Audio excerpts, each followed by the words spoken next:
बापाची मयत झाली की तू जा आणि आई मेली की मी जाईन. हे वाक्य कुठल्या इमोशनल सिनेमातले नाहीयेत. हे वाक्य आहेत रुग्णालयामध्ये मृत्यूशी झुंज देणाऱ्या एका आईच्या 2 लेकरांचे.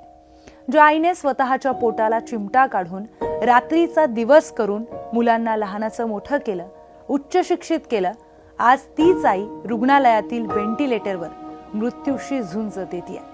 पण तिच्या पोटच्या 2 मुलांपैकी एकही मुलगा तिला पाहायला रुग्णालयामध्ये आला नाही. उलट भावाने भावाला फोन करून हिशोब मांडलाय की मी बापाची मयत सांभाळली होती, आता आईची मयत सांभाळायची वेळ तुझी आहे. नात्यांचा एवढा क्रूर, एवढा भीषण लिलाव, घड्याळाच्या काट्याच्या पुढे आणि पैशांच्या मागे धावणारी पिढी खरंच यालाच प्रगती म्हणत असेल का? आपण कुठल्या समाजात जगतोय? शिक्षण, डिग्र्या आणि पैसा आपण कशासाठी कमवतोय? नात्यांना काळीमा फासणाऱ्या या घटनेचा सविस्तर आणि सखोल आढावा घेणारा हा व्हिडिओ. नमस्कार, मी प्रियंका लाठी. आपण पाहताय न्यूज 18 मराठी. ही काळीज पिळवटून टाकणारी खरीखुरी घटना घडली आहे छत्रपती संभाजीनगरमध्ये. नाव कमल आजी. गेल्या 15 दिवसांपासून आजींच्या पायाला भयंकर इन्फेक्शन झालेलं. त्यांना गाठी झाल्या होत्या.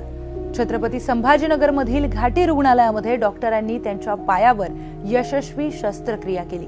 पण शस्त्रक्रिया झाली तरीही आजूबाजूला हात पकडायला कुणीच नव्हतं. आजी व्हेंटिलेटरवर होत्या, ऑक्सिजन सुरू होता. अशा परिस्थितीत त्यांच्या 2ही मुलांनी रुग्णालयात यायला साफ नकार दिला. नकार का दिला माहितीये?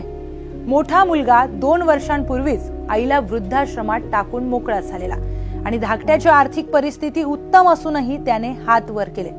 हद्द तर तेव्हा झाली जेव्हा रुग्णालयाच्या कर्मचाऱ्यांनी मुलाशी संपर्क साधला. तेव्हा आईची चौकशी करायच्या ऐवजी मोठ्या मुलाने उलट दारू प्यायला पैसे द्या म्हणून मागणी केली. ज्या आईचे दुधाचे उपकार जन्मभर आपण फेडू शकत नाही, त्या आईच्या मृत्यूपूर्वी तिच्या रक्ताची मुलं तिचा लिलाव करत होती. विचार करा, घड्याळाच्या काट्याच्या पुढे आणि पैशांच्या मागे धावणाऱ्या या पिढीला स्वतःच्या आईच्या अंत्यसंस्काराची आणि आजारपणाची देखील सोय करायला वेळ नाही. आमच्या घरांच्या इमारतीची उंची आज खूप मोठी झाली आहे, पण माणसांची माणुसकी मात्र दिवसेंदिवस अतिशय ठेंगणी होत चालली आहे. आमचे रस्ते खूप रुंद झाले, पण माणसांचं हृदय अरुंद झालंय. आमच्याकडे पदव्यांचे डोंगर साचलेत, पण डिग्रीची थप्पी लागलीय. खरं शहाणपण आणि संवेदनशीलता मात्र प्रचंड महाग झाली आहे. आज माणूस चंद्रावर जाऊन पोहोचला, मंगळावर घर शोधतोय, पण दुर्दैव हे की स्वतःच्याच घरात स्वतःच्याच आईबापाच्या डोळ्यांमध्ये डोकावून पाहायला विसरून गेला. कसली प्रगती साजरी करतोय आपण?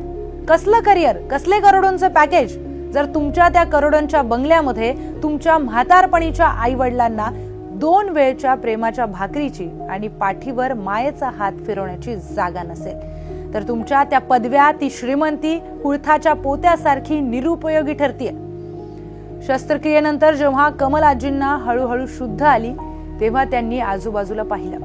मुलगा येईल, नातू येईल ही त्यांची आस होती, पण कुणीच आलं नव्हतं. जेव्हा त्यांना समजलं की मुलांनी येण्यास नकार दिलाय, तेव्हा ती 80 वर्षाची माऊली पूर्णपणे खचली होती.